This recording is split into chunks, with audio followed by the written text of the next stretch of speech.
Jai Jai Shri Chaitanya, Jai Nityananda, Jai Dvaita Chandra, Jai Gaur Bhakta Vrinda,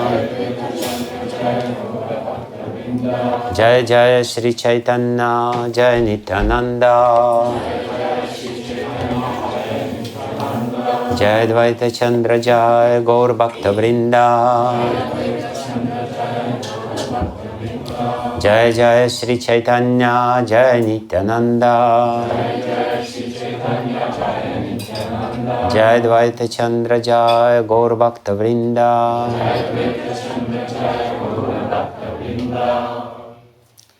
Hare Krishna.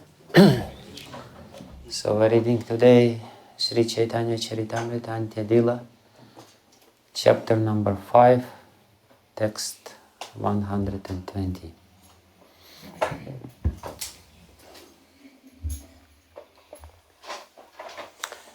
Duitani aparadhi pai vidurgati, Duitani aparadhe pai vidurgati, Atatvagya tatva varne taraeriti, Atatvagya tatva varne taraeriti, Duitani aparadhe pai vidurgati, Atatvagya tatva varne taraeriti, Duitani aparadhe pai vidurgati, Atatvagya tatva varne taraeriti.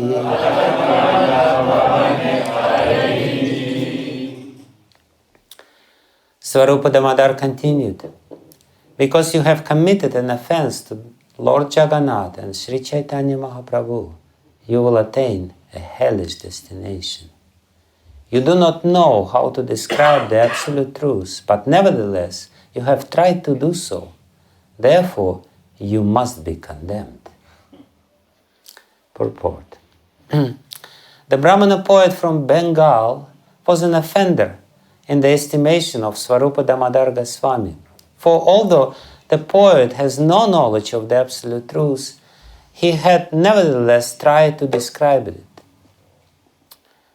The Bengali poet was an offender of both Sri Chaitanya Mahaprabhu and Lord Jagannath, because he had made a distinction between Lord Jagannath's body and his soul, and because he had indicated that Lord Sri Chaitanya Mahaprabhu was different from Lord Jagannath, he had committed offenses to them both. Atatvagya refers to one who has no knowledge of the absolute truth, or who worships his own body as the Supreme Personality of Godhead. If an ahangraha pasaka mayavadi, a person engaged in fruitive activities, or a person interested only in sense gratification, describes the absolute truth, he immediately becomes an offender. Srila Prabhupada ki jai. Duitanya paradhi pai vidurgati, atatvagya tattva varne taraeriti. Swarupa Damodar continued, because you have committed an offense to Lord Jagannath and Sri Chaitanya Mahaprabhu, you will attain a hellish destination. You do not know how to describe the absolute truth, but nevertheless you have tried to do so. Therefore, you must be condemned. Namo Vishnu Padaya Krishna Prasthaya Bhutale Srimate Bhakti Vijnana Goswami Namine Namaste Saraswati Deve Gauravani Pracharine Nirvishesha Shunyavadi Paschatya Deshatarine Vanchakalpatarubhyascha Kripa Sindhubhyevacha Patitanam Pavanebhyo Vaishnavebhyo Namo Namaha. Jai Shri Krishna Chaitanya Prabhu Nityananda Shri Advaita Gadadhara Srivasadi Gaura Bhakta Vrinda. Hare Krishna Krishna Krishna Hare Hare Hare Rama, Rama Rama, Hare Hare. Ajanulambita bhujo kanakavadata sankirtanaya kapitaro kamalaya taksha. Vishwambaro dvijavaro yugadharma palo. Vande jagat priyakaro karanavatara. Yantah pravishya mama vachimamam prasuptam. Sanjivayate kila shakti darak svadhamna. Anyamscha hasta charana shravana tvagadim. Pranannamo bhagavate purushaya. So we're reading kind words of Svarupa Damodar Goswami, the words of a Bengali poet. Was very well intended, and he composed something which he thought was the glorification of Lord Chaitanya and Lord Jagannath. But Svarupa Damodar Goswami here says, Durgati, you will get very bad destination. Your future is quite bleak. There is a very serious reason for this. We always say, usually say, often say that the path of bhakti is very simple. Just chant and dance and eat prasadam, and you will somehow or other dance your way to Godhead, as Srila Prabhupada once said. That's true. Externally it's difficult. Nevertheless, there is it's easy. Nevertheless, there is some difficulty internally. And this internal difficulty is very severe. The internal difficulty which we inevitably encounter when we traverse the path of bhakti is that we have this ahankara of false ego. And we approach the transcendence from the point of view of ahankara. We inevitably commit aparadha. And aparadha is serious. According to the philosophy of bhakti, which is quite different from the philosophy of all common religions, the sins are not so important. Sins very easily can be counteracted. Just once chanting Hare Krishna, no sins. Just in case you have something, just go around Tulasi, that's it. 3 times, 7 times, no problem. Because sins don't go very deep. But there is a distinction between sins and aparadha. Aparadha means offense, and offense means some evil inclination in your mind. When you do something without too much evil intentions, that's okay, that's a sin, that's not good, but it will be easily washed away from your soul, or from your heart. But aparadha is serious, and therefore there is so much, this aparadha vichar is a very important part of our philosophy. To understand what constitutes aparadha, what constitutes offense, and how to avoid offenses. And basically, what we see in this particular story, here it is said where the aparadha, where the root cause of aparadha is.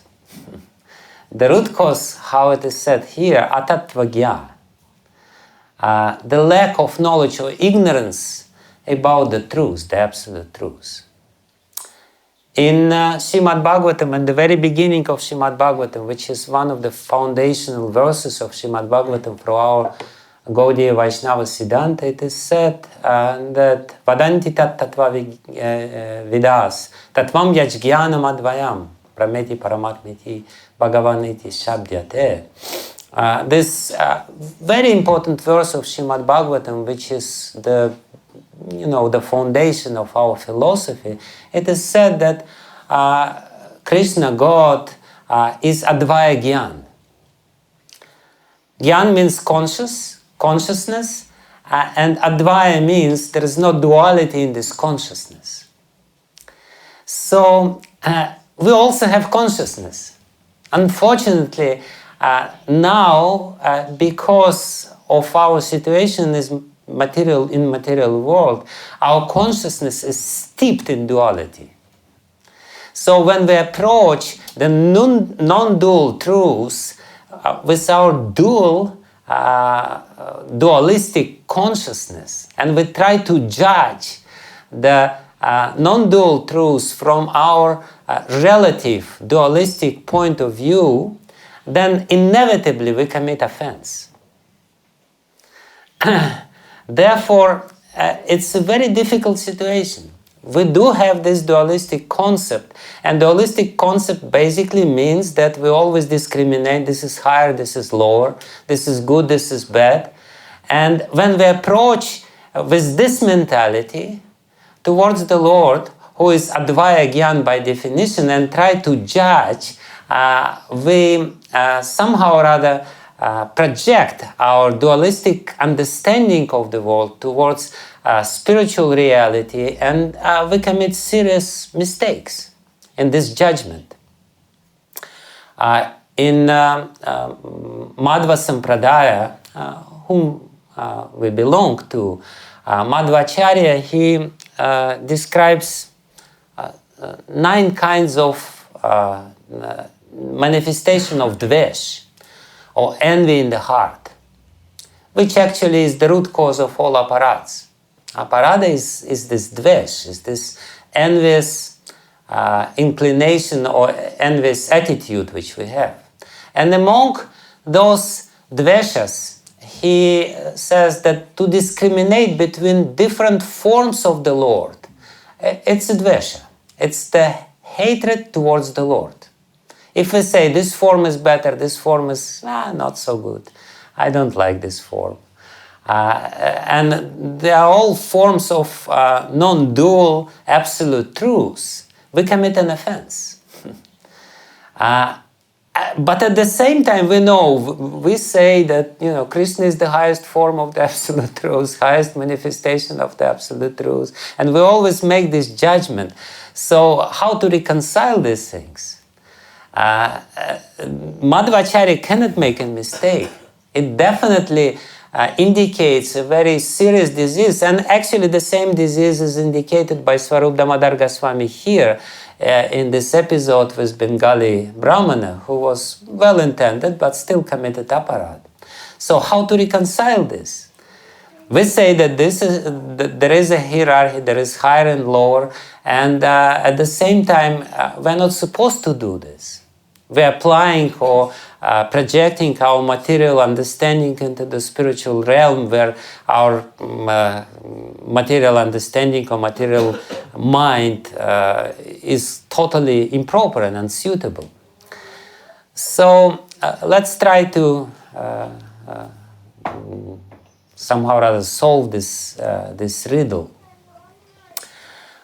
There is a very instructive story in this regard in the life of Srila Prabhupada, when he came to Los Angeles, and there was this famous formation within this called Gopi Bhava Club. And the members of this club, they were kind of with a lot of neglect and were, relating towards Bhagavad Gita. Bhagavad Gita is just some, Krishna and Arjuna, this is not important. Krishna and Gopi, this is the highest. So they were only talking about this, and Bhagavad Gita, whenever they would speak about Bhagavad Gita, they would speak in very denigrating terms, very neglectfully. Shri Radha Londonishwara ki jai, Shri Jagannath Baladev Subhadra Maya ki jai, Shri Gaur Nitai ki jai. And when Prabhupada came to Los Angeles and somebody, Pradyumna Prabhu, told him about this club, Prabhupada became very disturbed. And he said, call them. What are their names? Call them all here. And they all came. And they started discussing with this, and they were saying, we are into relationship with Gopi, and isn't it our philosophy? we're supposed to develop this gopi bhav, so what's wrong with it? And in the course of the discussion, this is Pradyumna Prabhu, his memories about this episode. Somebody said that, Prabhupada, isn't it gopis are the highest in the spiritual realm? Isn't it they are the highest in the hierarchy? Srila Prabhupada said, no. No. So then somebody tried to interfere and said, what do you mean to say? Aren't gopis higher than cows on the blade of grass in the spiritual world? Prabhupada said, no. No. For you, there is no difference. And this is actually the solution for this riddle. For us, there is no difference. If we try with and Srila Prabhupada became very angry and emphatic, for you, there is no difference, no difference, no difference for you.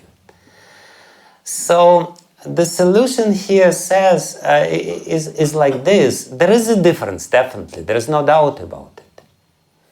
But at the same time, there is no difference. And there is difference if our consciousness is transcendental.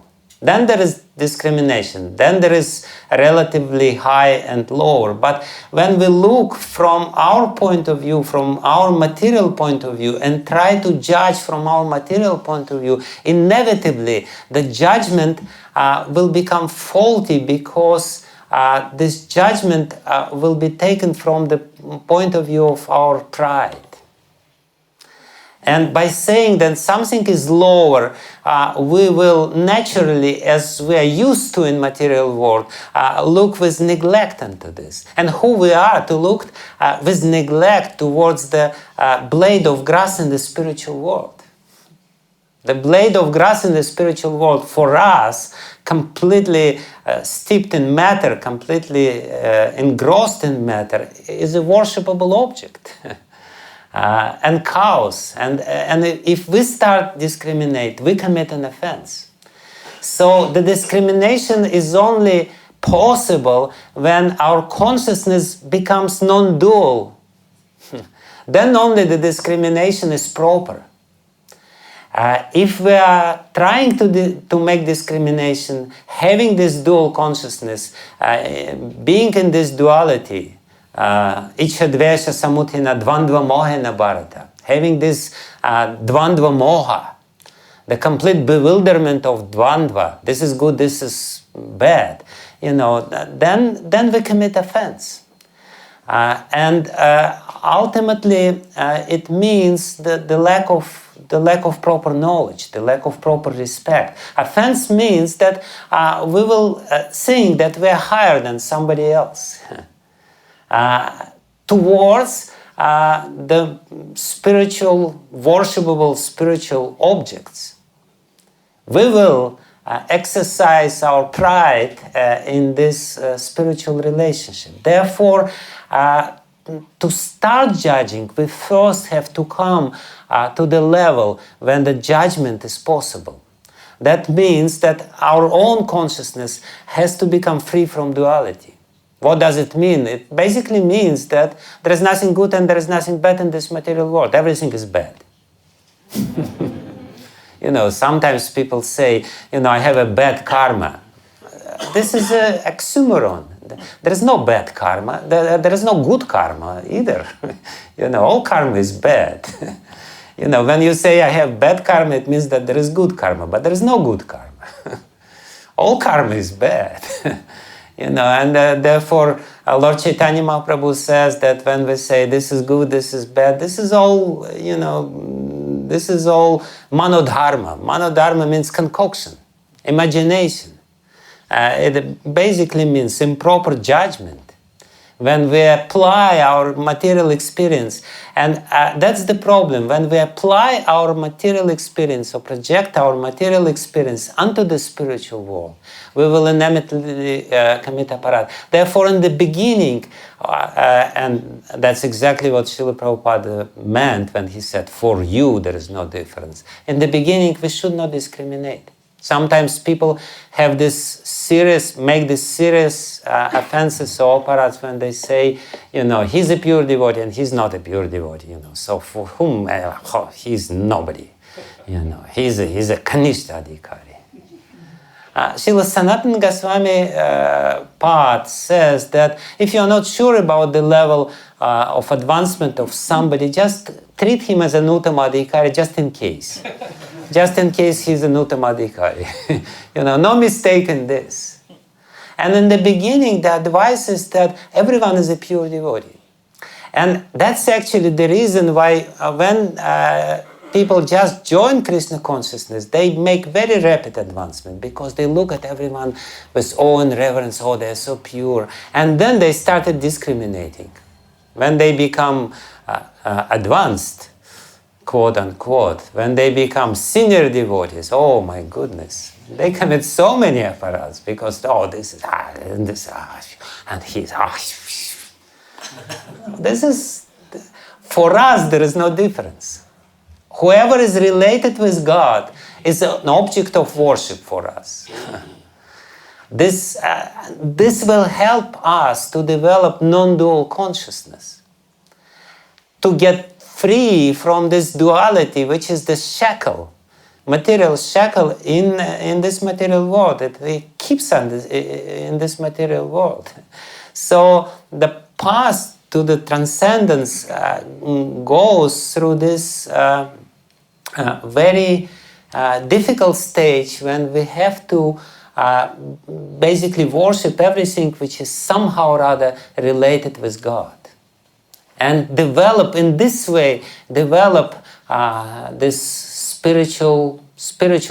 properly spiritual mentality.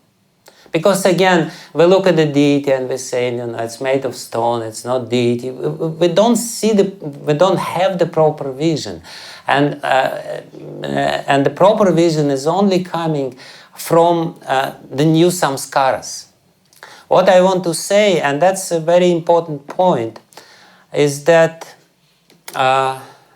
when we see something, we see or judge something on the basis of our experience in this world, on the basis of our samskaras.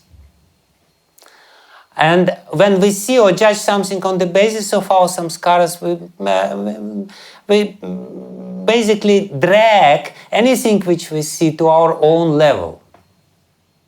In this particular chapter of Chaitanya Charitamrita, there are two stories, and both stories are similar in this way. There is a common theme in these two stories. First story is about Pradyumna Mishra, who was advised by Chaitanya Mahaprabhu to see Ramananda Roy. And he came to Ramananda Roy and he wanted to discuss with Ramananda Roy very high subject matter. And he saw how Ramananda Roy was massaging the body of young girls and touching their private parts. He was aghast, he was shocked. He couldn't understand what's going on, what's going on. And he came back to Chaitanya Mahaprabhu, and Chaitanya Mahaprabhu smiled at him and said, did you discuss something with Ramananda Roy? He said, no, I didn't have a chance because he was too busy massaging the young girls. So Chaitanya Mahaprabhu, he became elated. He said, oh my goodness, he's so elevated. He can do it. I cannot do it. When I see even a wooden doll of a woman, I become agitated. But he can do it because his consciousness is totally transformed. He is not in this world. He's just, while doing this, he's just a manjari in the spiritual world. She's a little girl in the spiritual world who is helping or serving the servants of Srimati Radharani by massaging their body. He has no identification with this world whatsoever. And you are committing offense indirectly. Chaitanya Mahaprabhu didn't say this, but indirectly he indicated to Pradyumna Mishra that you're committing offense because you're judging him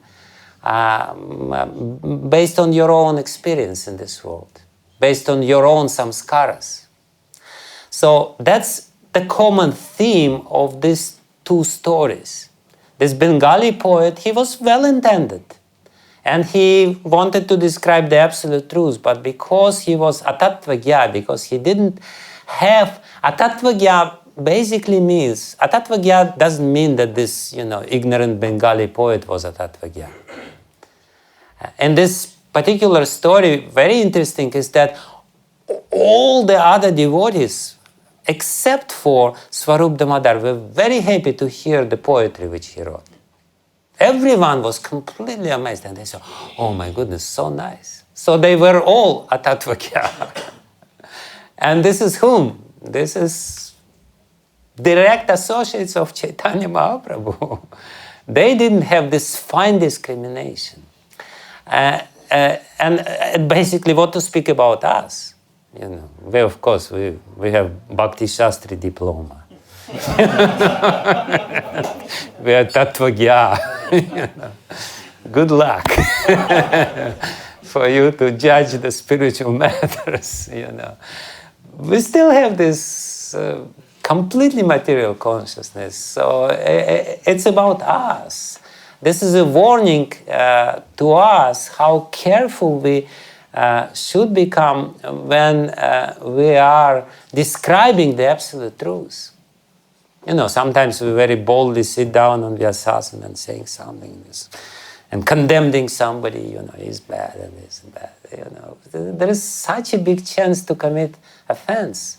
And what is the result of committing offense? We go to hell. Welcome to Krishna consciousness movement. It's not to put scare on you, but to warn you how important it is to develop the fine discrimination when it comes to spiritual matters. And in the beginning, as I said, we have to be very humble. The humility is the inoculation, is the against these offenses. The humility is the only protection from these offenses.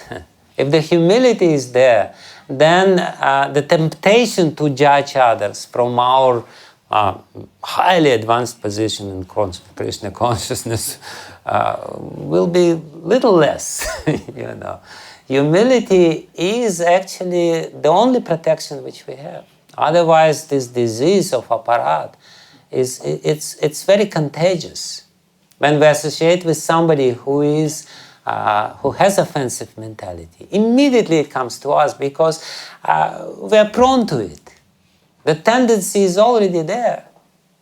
It's like when the epidemic of some disease is there. Why it spreads so fast? Because there is certain impurity which is on the bodily level, and this impurity makes a very nice breeding ground for this infection, for the viruses and everything else. And somebody does not get this disease. Why? Because he's pure. So in the same way, we are impure inside. Therefore, when we associate with somebody who has the offensive mentality, it very quickly goes right into us. Right into us, and pollutes the whole body and the whole consciousness of us. Therefore, this internet is such a dangerous stuff. There is so much apparatus there, so much apparatus. And we associate with it, and when we hear this, it makes sense to us, isn't it? We hear apparatus, it makes perfect sense to us. But what is the destination? The consciousness becomes completely polluted. The consciousness loses its ability to really understand Krishna, and we are going away from Krishna. The very word aparadha means, radha means the worship. Aparadha means far away from worship. We become, instead of becoming worshippers, and in the spiritual world everyone is a worshipper, everyone has this elevated consciousness of worship, elevated pure consciousness. It takes us away to the material realm, and that's hell. Hell doesn't mean this certain planet where everyone is being burned, but hell means London. Krishna, Srila Prabhupada says, London is hell.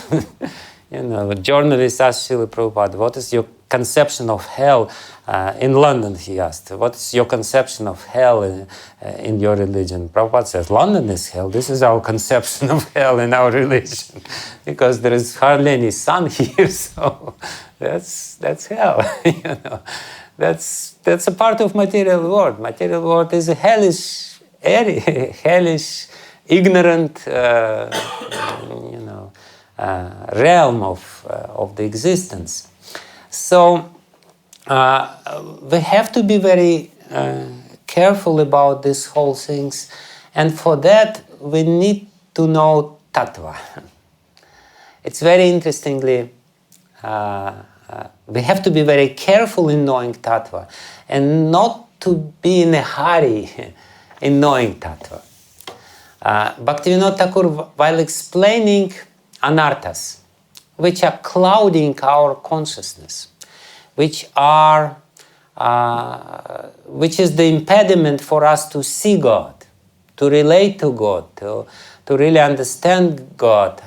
This anarthas is the problem. So he says there are four categories of aparadhas, and he starts with tattva gyan vibram. Tattva gyan vibram means the bewilderment or illusion about tattva gyan, the not proper understanding, not proper judgment about tattva. And then he says, then asat trishna, then aparadha, and then hriddaurbalya. But even though Bhaktivinoda Thakur doesn't say this, but it's quite clear that tattva gyan is the root cause of asat trishna. Asat trishna means the thirst for unreal. We all have this insatiable thirst for unreal happiness. Material happiness, happiness of liberation, happiness of all these mystic powers, all this stuff. This is all asat trishna. So why the asat trishna, this thirst is there in our heart? Because we don't have proper tattva gyan.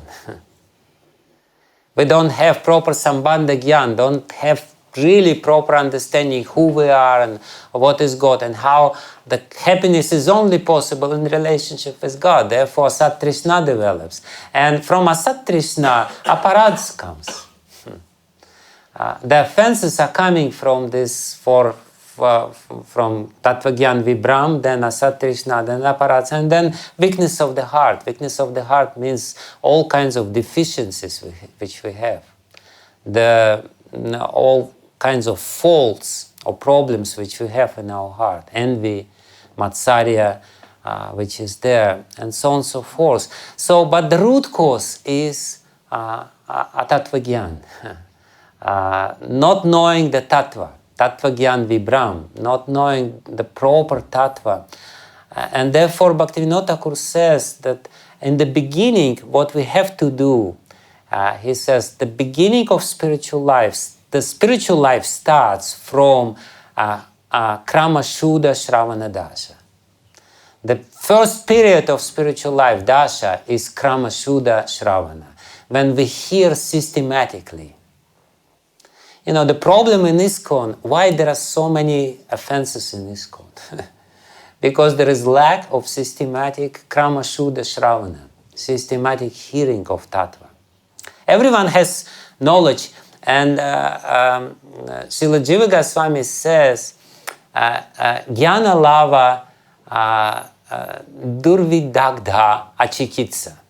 He says, those people who have little knowledge, Jnana lava means very little knowledge, durvidagdha, this little knowledge, achikitsa, they become completely incorrigible. You have little knowledge and you think you have the complete knowledge, and that's very bad. Actually, little knowledge is worse than no knowledge. Because when you have no knowledge, as I said in the beginning, somebody comes and he thinks that he has no knowledge, and therefore he looks at everyone with awe and reverence, worships everyone, and everything is fine, and he is progressing. He has all this, at least reflections of spiritual emotion. He's so enthusiastic. And then a few years later, he thinks he has all the knowledge. He still has no knowledge whatsoever. Nothing changed in this regard, but the only change is that now he thinks he has knowledge. His perception changed. Perception changed, and then he commits offenses. And therefore, Jiva Goswami is very clear about this. Jnana lava durvidagdha, vichikitsa. Vichikitsa means you cannot cure this person. You cannot cure somebody who does not have complete knowledge and who thinks he has knowledge. He has little knowledge, but he somehow or other he thinks he has the whole knowledge. Therefore, as I said, Bhaktivinoda Thakur, he says that krama shuddha shravana dasha. In the beginning, you should hear, but not hear how we hear. A little bit from here, a little bit from there, and then, at the end of the day, you think you know everything. From rasa dance to, I'm not this body. The whole range of spiritual philosophies within you. No. Krama Shuddha means very systematic sort of knowledge when we systematically go and understand the spiritual science. It's a science. And therefore, Gorky Shordas Babaji, for example, was very conservative. And Prabhupada was very conservative. Don't hurry to speak about gopis. Yes, this is the highest, no doubt about it. All these rasas is the highest, but when you rush into this realm, you will commit what is called, and what actually Swarup Damodar Goswami is explaining there, you will commit rasabhas. Rasa is a very delicate subject matter. And when we are talking about Krishna and his personal relationship with devotees, it's so easy to commit offense. So easy to commit offense. Recently, I was with one devotee and he was showing me his treasures. He has a manuscript, handwritten Srimad Bhagavatam, which is 500 years old. And all the cantos of Srimad Bhagavatam are there, handwritten. Somebody, this scribe, he doesn't say his name, but for 3 years he was writing Srimad Bhagavatam very carefully. Day and night, basically 15 hours a day he was writing Srimad Bhagavatam without any mistakes. He was doing this. But what is most amazing about this particular manuscript, which he has, 500 years old manuscript, written very carefully, there is no 10th canto there. Everything else is there. 10th canto is not there. So, and this devotee who is very knowledgeable about our tradition, he says, it's not uncommon in the old manuscripts of Srimad Bhagavatam that 10th canto is not there because the scribes didn't want to write 10th canto. The intention was that, when something is written, you become a little neglectful. Basically, the idea was, if you want to know 10th canto, just know it by heart, learn it by heart, meditate again and again upon it, and then again, it's very special. It's really special. Everything else explains to you tattva. 10th canto explains to you rasa. And to know rasa, you have to be very expert. You have to first know tattva. And that's exactly what Srila Prabhupada says in the first canto of Srimad Bhagavatam. You have to learn Srimad Bhagavatam from the very beginning very carefully. Then only you will come to the 10th canto. Then only you will understand something which is there, what is there. Otherwise, you look at this and you project your own samskaras into what Krishna is doing. And what samskaras do you have? We all know what samskaras do we have, and how to project it. Krishna has stolen the clothes of gopis. Very nice, very nice. I also would like to do this. Krishna wanted to see them naked. Krishna doesn't need to see them naked. He's already in their hearts. She sees them only not, from outside, from inside also. He knows what's going on there. We project our own lust into the spiritual realm, and projecting lust into the spiritual realm, we commit aparadhas. We commit serious aparadhas.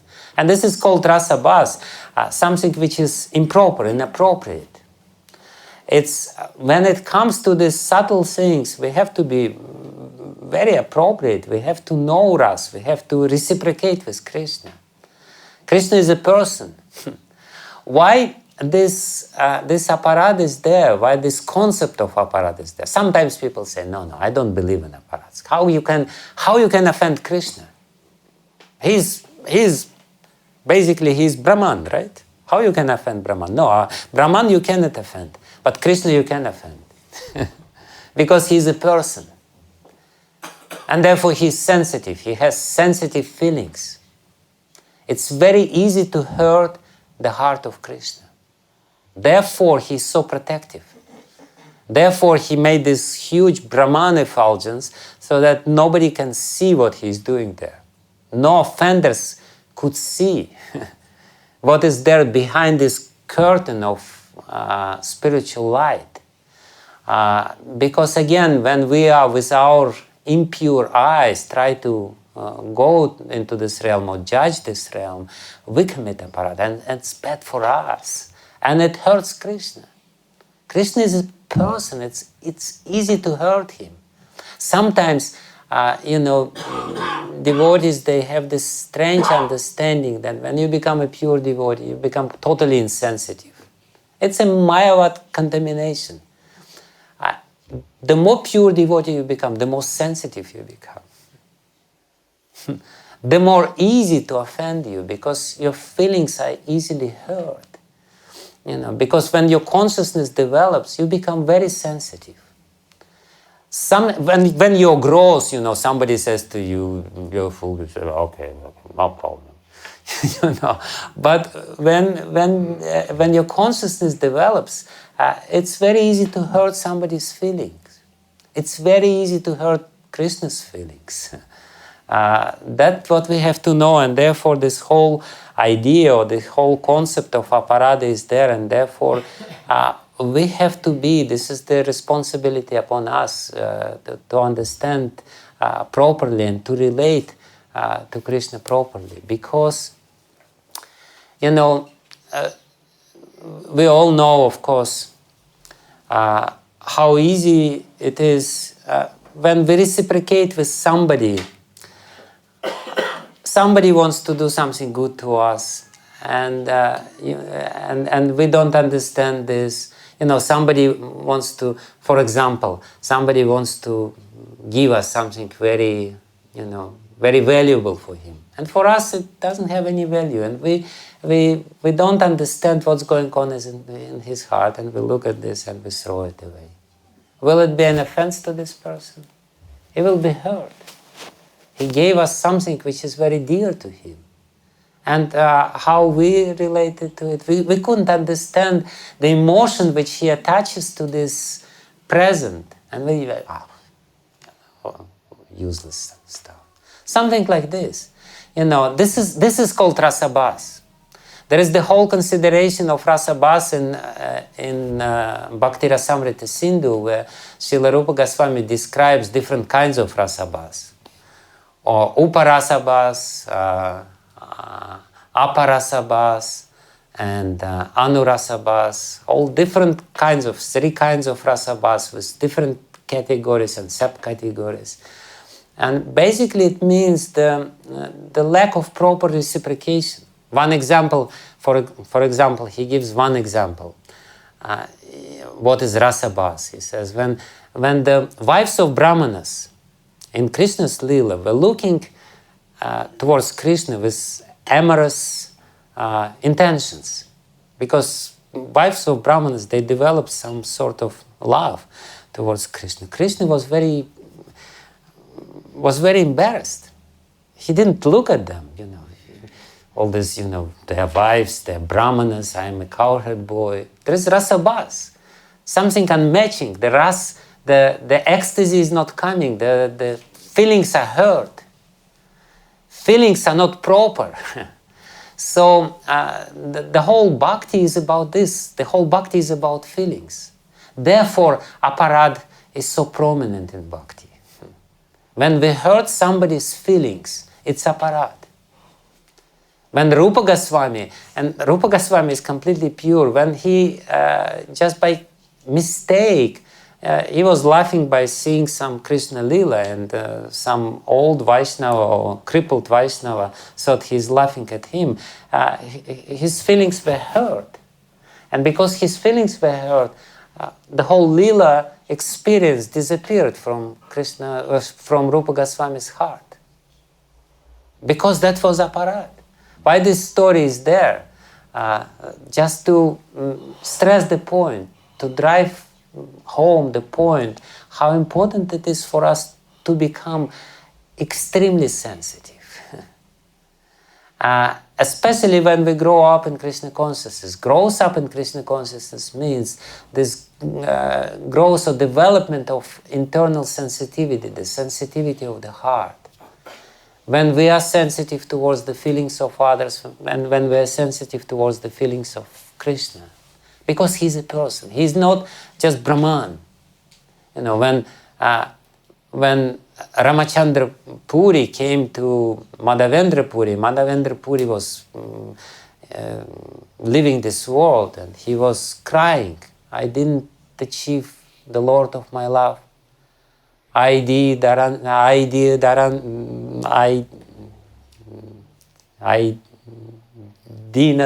dayari dranatha he mathuranatha kadavalok sase daita padaloka kataram brahmyati daita brahmyati kim karomyaham.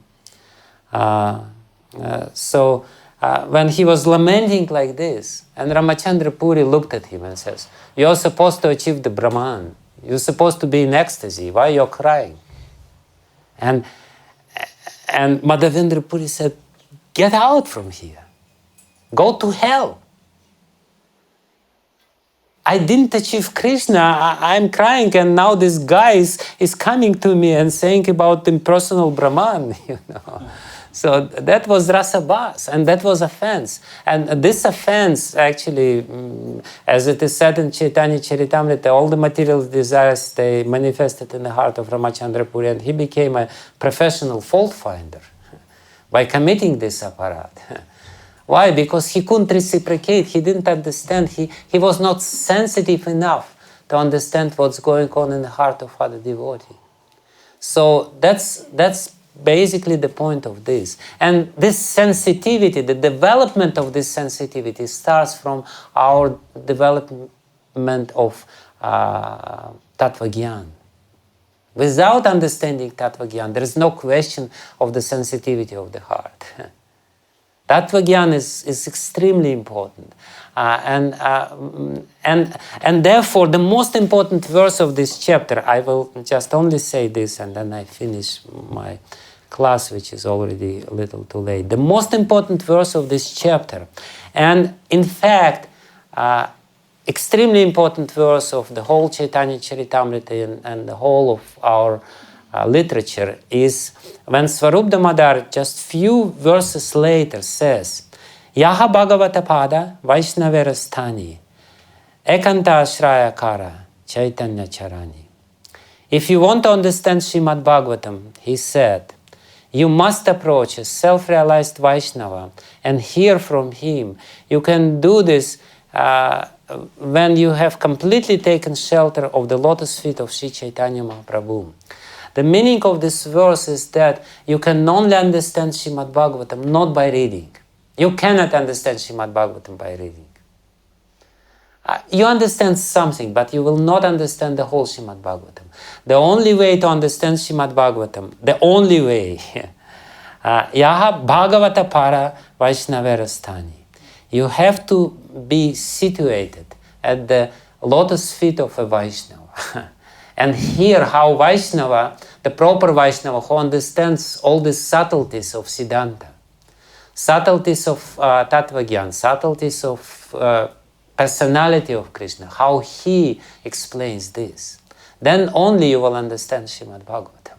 Otherwise, you will have distorted conception about Srimad Bhagavatam. You will not understand this personal. That's exactly what happened with this fortunate Brahmana from Bengal. When he heard what Swarup Damodar Goswami explained to him, he gave up everything and he stayed there in Puri and he said, okay, I understood everything. I have to be here under the personal guidance of these great Vaishnavas. Only then I will be able to understand something. Otherwise, what is our understanding? The mechanism of our understanding is simple. You have your samskaras, you read something, and whatever, somehow or other is in sync with your samskaras, you understand only this. You only see in the book what you already experienced according to your samskaras. There is no other way. You will not change your own experience. You only change your own experience if you are in personal association with a Vaishnava, if you hear personally Vaishnava, and under his guidance you study Srimad Bhagavatam. That's the main point of the stories. Otherwise, you're doomed. Why you're doomed? Because you will start prematurely judging the matters about absolute truth. You will describe it improperly. You will commit aparadhas. And your heart, instead of becoming very soft, will become more hard. That's the result of aparadha. If despite of chanting Hare Krishna and doing all devotional service, we are not, that the heart is not becoming more soft, something is wrong. It means we are committing aparadhas. Why we are committing aparadhas? Because we think we can understand everything ourselves. We cannot understand it. No way. Because again, the only way to understand something is to compare with our own experience. And we have zero experience in spiritual realm. Less than zero, if there is anything less than zero. We have no experience. Therefore, the only way to understand the transcendental matters is to be done under the guidance of Vaishnava, is to revere Vaishnava, to listen to him carefully. And that's exactly what Prabhupada explains when he says, Nashta prayeshva badrishu nityam bhagavata sevaya bhagavat yuktamashlaga. He says, nityam bhagavata sevaya. You have to constantly serve the book Bhagavata and devotee Bhagavata together, not separately. And there is no question of just serving the book Bhagavata without serving the devotee Bhagavata. Then, Nashta prayeshva badrishu, your heart will be cleansed. No doubt about it. But if you are not under the guidance, if you don't have this personal guidance, if you are trying to do it on their own, then the result may be quite different. Like it was in case of Ramachandra Puri or whatever. You will commit some grievous aparadhas, and then, of course, there is no loss in diminution. Ultimately, you again regain your Krishna consciousness. But it is serious. Why it is serious? Again, because Krishna is a person. He is not an impersonal Brahman who cannot be offended. Impersonal Brahman, you cannot offend, no problem. So go there and do whatever you like. No problem whatsoever. With Krishna, we have to be very sensitive. We have to consciously develop the sensitivity of the heart, softness of the heart, by serving all the devotees. And by trying to tune up our consciousness and make it more and more sensitive. This is what Chetadarpana Marjana means. This is what purification of the heart means. When the heart becomes transparent enough to reflect the feelings of others, which I spoke yesterday too about this. Okay, thank you very much. Hare Krishna. Yes, brother.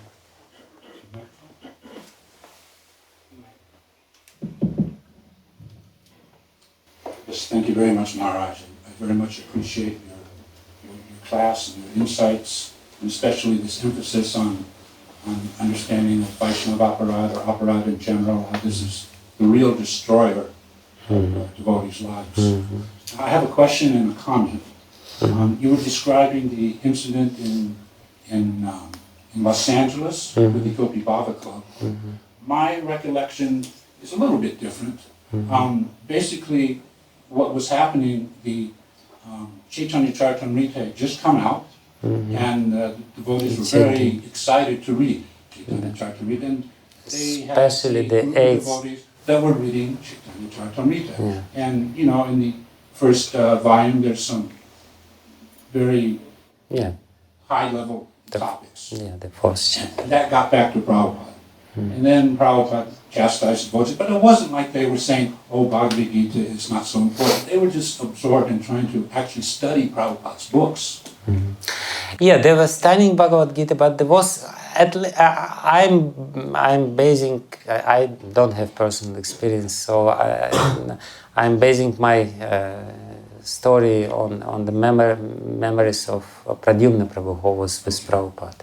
And, but I'm just basically let me ask my question. So Prabhupada at that time gave the famous saying, first deserve, then desire.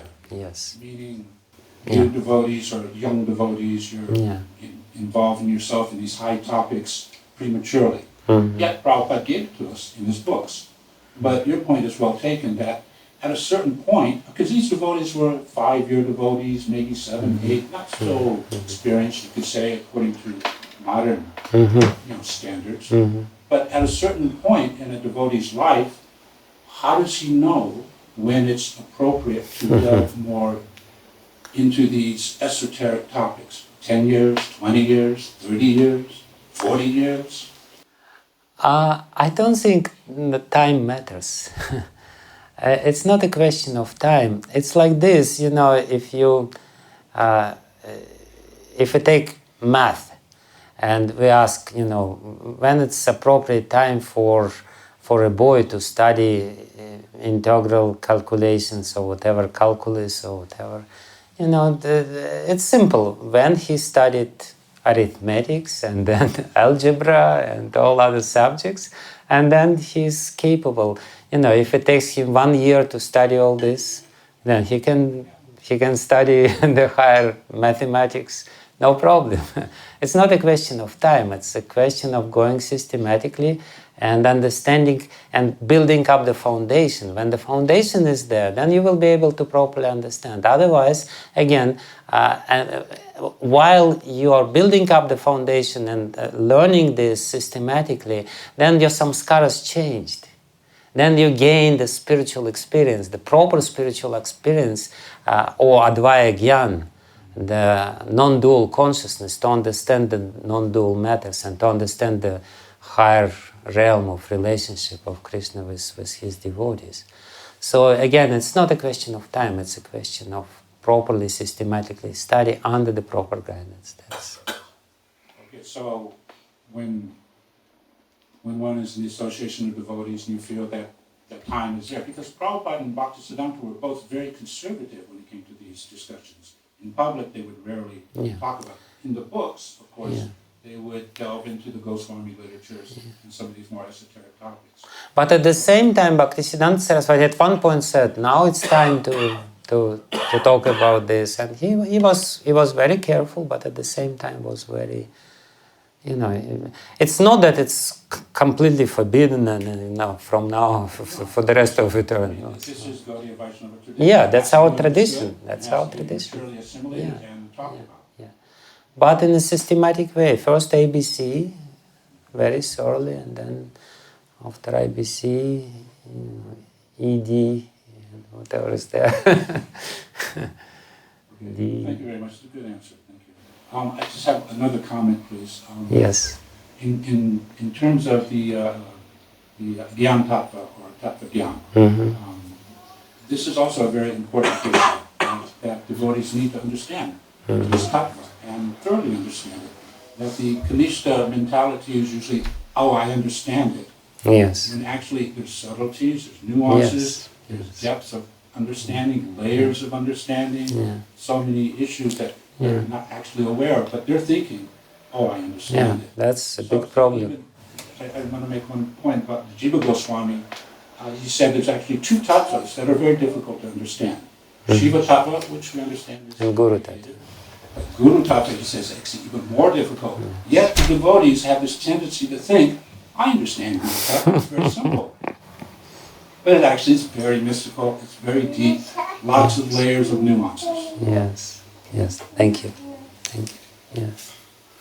Yes. Maharaj, if we look at this translation and isolation, we see, Mahaprabhu's Leela is one of compassion, yet we see Sarup Damodar, he's quite heavy. Stern. Yeah. So how do we understand compassionate correction, or not misunderstand this in the wrong way? Well, when he saw that Bengali poet became very humble after being chastised in this way, he actually completely accepted this chastisement. Then he said, actually, your verse is not so bad. Actually, the Saraswati entered your tongue and she made it right. So he gave the different explanation of the verse and said, actually, it's not so bad. So, but only when he saw the humility of the Vaishnavas. So when we are proud, and then we are incorrigible, and it's very difficult to, get rid of disease. But devotees are very compassionate when they see the sincere remorse. Then immediately they come to rescue you. So there was no problem with this Bengali poet. The problem is with us. If we compose some verse, oh my goodness, especially in Sanskrit, and somebody will try to correct it, oh my goodness. I know it because I've been dealing with the books, and if you do something and somebody comes and says, this is a mistake, you become so offended. You become so... Yes. Thank you, Shmark. You spoke very nicely about the offensive mentality spreading like a disease. And so as aspiring devotees trying to always be in good association, how can we draw, and we need to draw distinction within good association, but so how can we avoid bad association without making aparadha ourselves? Avoiding bad association does not necessarily imply aparadhas, because you just maintain respectful distance. Once Srila Radhanath Maharaj said, if somebody is trying to say some gossip to you, then your reply should not be you're gossiping, you're just nonsense. Your reply should be, I'm not so advanced to hear this, so I'm not as advanced as you to hear this. So that's a very respectful way of avoiding this. And it's a fact, I'm not advanced. So please don't speak this to me. I'm not as advanced, When I reach your level of advancement, I will hear this, but not now, please. So there is a way to avoid without committing aparadhas. We just know that maybe, according to my imperfect judgment, there may be something wrong with this, so better I stay a little in the distance and I will associate with somebody about whom I know that he's not offensive, he doesn't have offensive mentality. That's it.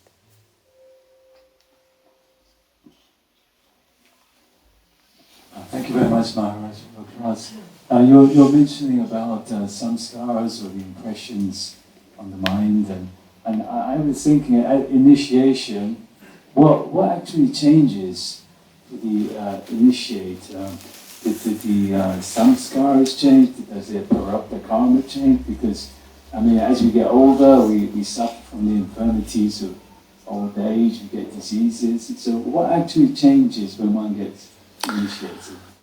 Initiation is a samskara. There are two main meanings in the word samskara. One is the subliminal impressions in the mind, whatever memories are there in the mind, whatever, especially emotionally charged memories, which are very active in the mind.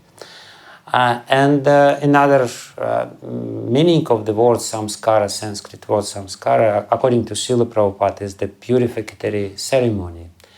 The ritual or ceremony which purifies these bad samskaras which you have. So the science behind it, when you undergo this ceremony, it has to be imprinted in your consciousness. It has to leave very deep impression upon your consciousness, so much so that it inactivates material samskaras or other samskaras which are not so good. And we know that, there is this Garbhadan samskara and all these samskaras which people do during the pregnancy, and Jata samskara when the child is born. They all to leave the good impressions. So initiation is the same sort of ceremony. If it's done properly, it leaves a very deep impression. And there are different traditions in regard to spiritual initiation, diksha. Like I know that in some traditions, the guru and the disciple, they have to fast the whole day and the whole night and, discuss spiritual matters. And only after that, the disciples get the mantra from a guru. So if you fast the whole day and whole night, it definitely will leave a very deep impression upon your heart.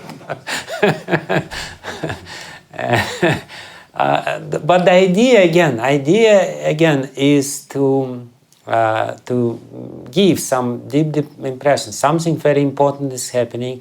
You are taking new birth, and if the devotee is properly tuned towards this ceremony, then the impression will be definitely very deep, and it will change because they give the vows, and the guru asks, please tell which vows you will follow for the rest of your life, and somebody thinks, my goodness, for the rest of my life.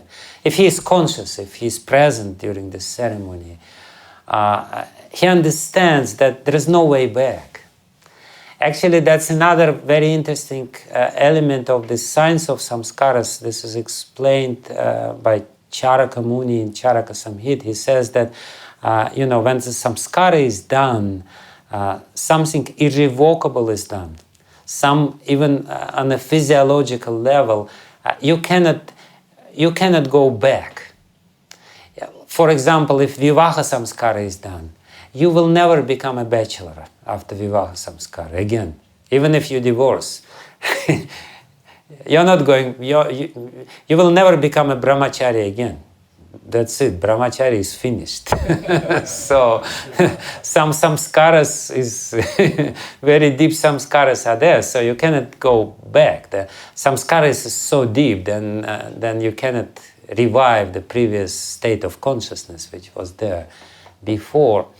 So in a similar way, when we give these vows and when we receive the name, and and properly, Bhaktivinoda Thakur explains the Pancha Samskara should be there, all these five different samskaras, starting with Tapa, and Tapa and Pundra, Urdhva Pundra, and Nama, and Yaga, and Shika, or whatever it is there. So when you undergo this, then you obtain a different identity. Your name is changed, and thus is there. It means that you have the identity of the servant. Before people were not allowed even to chant the holy name on the beads. They could chant mentally, but then now you have the beads. You have now Urdhva Pundra. Bhaktivinoda Thakur, before initiation, he would not put tilak. And traditionally, it's not proper. Only after initiation, you put tilak. So all these external signs, they're not so external. They're just manifestation of your changed identity. Now I'm developing my spiritual identity through all these means, through the chanting of the name, through putting tilak on my forehead and the 12 parts of the body, through chanting the holy name and through my changed name, and so on and so forth.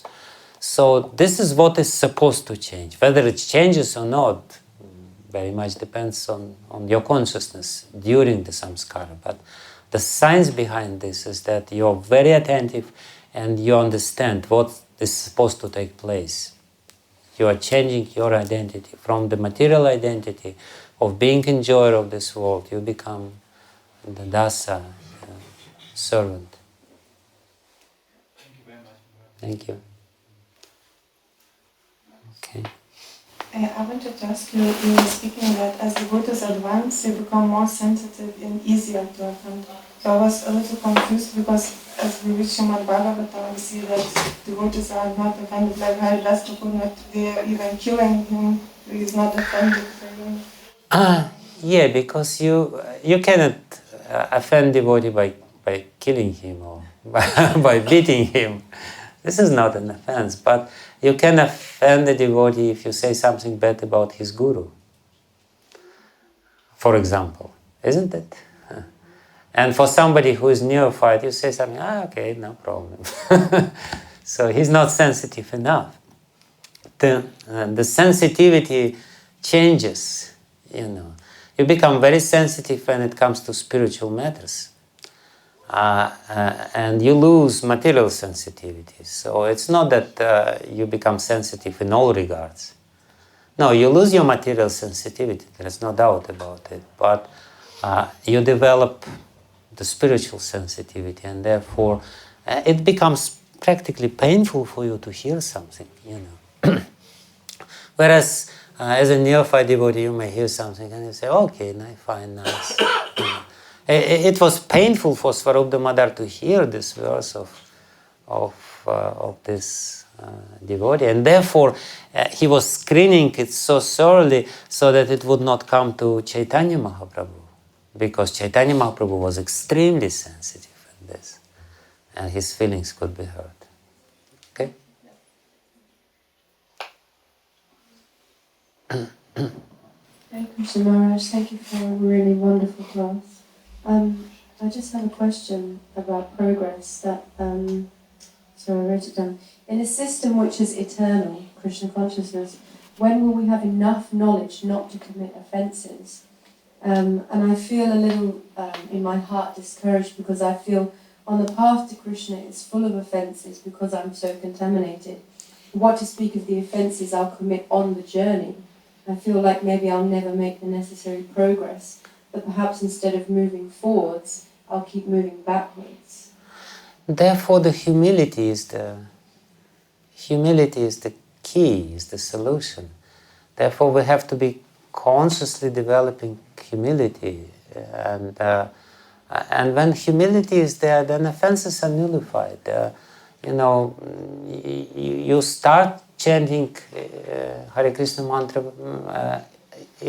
without offenses when you develop humility. Trinadapi sunicina tarore vasa hishna namani namalana kirtaniya sadahari. You will chant the holy name constantly when you have this frame of mind. So offenses is a problem, but the solution is also there, and solution is easily available. So just develop humility consciously, not to inflate your false ego. It's already overly inflated, so there's no need for it. Just put aside your false ego for the time being. It's worth it, and you become happy because it's false ego which makes you unhappy. So. And to develop genuine humility, there is only one way to develop genuine humility: to associate with those people who have genuine humility. Otherwise, it will be just another mask of the false ego, humble false ego, which is actually, in reality, very proud, but the mask is there.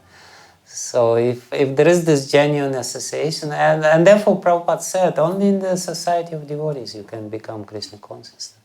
If you develop this proper association, proper mood in associating with devotees. Okay? Yes. Thank you for that class, it's very enlightening.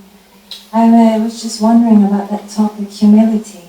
And again, I don't understand that really. And so, when there's the difference between giving association and taking association, and how to do that, on an equal platform, that both people, a group of people, always feel equal, but still there's a difference of giving and taking association. I don't know how to. That everyone feels that equal way, friends or not. See, friendship is a relationship, is a feeling, and like also Srila Rupa Goswami in Bhakti Rasamrita Sindhu, he gives another example of rasabhas. This example when Krishna was relating with one king who was father-in-law of his son. The king gave his daughter in marriage to Krishna's son. And, that implies some equality, right, between Krishna and the king. And Krishna wanted to joke with him, and when he was joking with him, the king was taking his hands and, praying the prayers from the Vedas. And Krishna was, embracing him, and the king was bowing down and saying, no. And Rupa Goswami says, that's an example of rasabhas. You're trying to relate with somebody on an equal level, and he does not reciprocate with your advances, so to speak, with your relationship. He's trying to develop something, and then the result, the whole situation becomes awkward. The awkward feeling is there. You don't feel the joy because the reciprocation is not there. So you can become. The humility is not a problem. But giving and taking can be done on an equal level if you understand what the relationship on the equal level means. It can be done very joyfully on the equal level. You give something joyfully, and then somebody gratefully gets it, and in reciprocation with you give something which he has and you don't have, whether it's emotion or something more gross. But it's just a question of, it's a science of relationship, and the science of relationship ultimately is based on humility, because only when you develop humility, you develop the sensitivity towards what others feeling, and then you can reciprocate and reflect the other feelings. If you're proud, you cannot reflect. You don't understand what's going on in the heart of other person, and therefore you inevitably will do or say something inappropriate because you don't understand. You cannot reciprocate. And the highest reciprocation is, of course, the love of Krishna and Radharani. When she becomes, sulky, and when she turns away from Krishna, it's all reciprocation. It's just all play, beautiful play of love. Reciprocation. So that's what we are learning here. Okay, I guess it's too late. Thank you very much.